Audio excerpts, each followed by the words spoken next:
songs are businesses, and you have to treat your music like a business. It's there's I never forget Howie was told Howie's one of the Backstreet Boys. He said to me a long time ago, one of the Temptations said to the Backstreet Boys, he's like, this is called show business. While you're out there doing the show, make sure you mind your business. So I kind of took that at heart as well as a songwriter. While we're out there writing songs all the time, educate yourself on the business side of things, because it's a very important thing to understand. And I highly advise everybody, try to get reversions in your publishing arrangements. It's a very important part of music publishing. And if you go to sell it one day, it makes it more valuable. The more of the pie you have to sell, the more money you're going to make off of the catalog sale. So, and let's talk a little bit about that, because I think a lot of people that are just starting out. I know when I first started out, I didn't really understand the song split. I didn't understand publishing.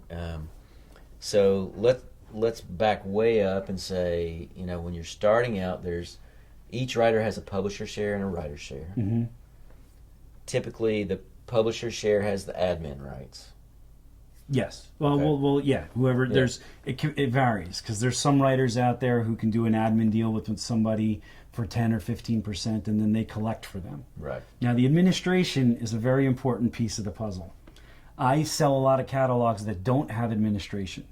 Some do, and they will get the highest amount of money sold. But if you don't have an admin reversion or some kind of reversion that triggers at some point, it makes it a little bit less valuable. You're not going to get the most amount of money for it.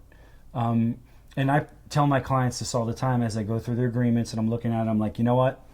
The admin isn't reverting for 10 years. It's not as attractive to the buyers. You could still sell the copyrights. You could still sell their ownership piece in the copyright.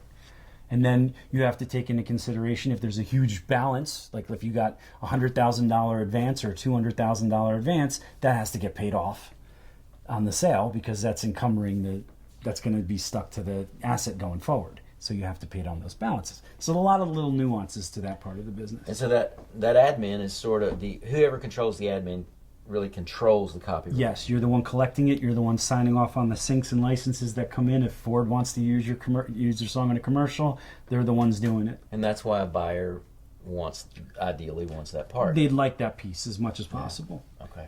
And for various reasons, 100 different reasons why they want And that's the part that reverts when you're talking about reversions. Yeah, right. And the copyright. So the copyright, most people have a co-pub deal. You own half the copyright. So the other part of the copyright and the administration will revert at some point. Right.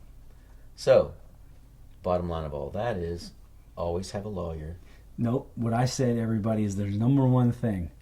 I've said this since I started figuring it out on my own. No one even taught me this. There's nothing more important in the music industry than the word leverage.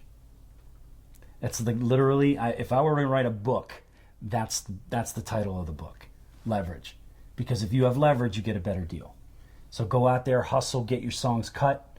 You got to be in the game, get yourself in the game. It's not easy. I did open mic nights for 3.5 years in New York City before I got anywhere doing this. I was about to throw in the towel and everything kind of happened, thankfully.